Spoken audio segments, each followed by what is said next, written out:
How to pick up your KFC online order at the restaurant. Hi everybody and welcome back to our channel.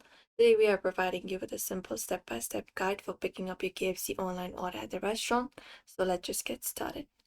So first of all, we need to place order. Make sure you have placed the order, and I can look out for the cart option in the top right corner that we can click on, and click on this checkout option. And after you place the order, you should usually be getting your order confirmation number, pickup time, and sometimes a QR code or reference available. You can just go and give it up.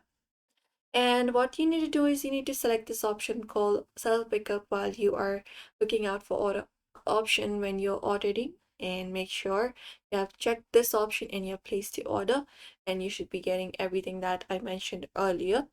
After that, all you gotta do is go ahead and arrive at your selected destination, and at your scheduled time as well, what time you have provided. And after arriving a few minutes early is also okay, because the food is prepared closest to your pickup time. You can just go over and head over to your nearby location, and go ahead and look out for pickup zone or designated counter.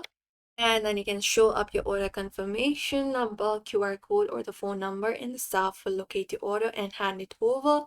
If you have already paid online, just pick up your food, and you can choose to pay at store, pay at the counter before receiving your order. And always double check your items before leaving. Check sides, sauces, or drinks to make sure everything is correct, and you can arrive within 10 to 15 minutes of scheduled time. And that way you should be able to pick up the order that you placed online through KFC itself. And that's it everybody. For now, you can head over and follow out this method, and you should be able to do it. So we hope this video was helpful. Give this video a like and subscribe for more.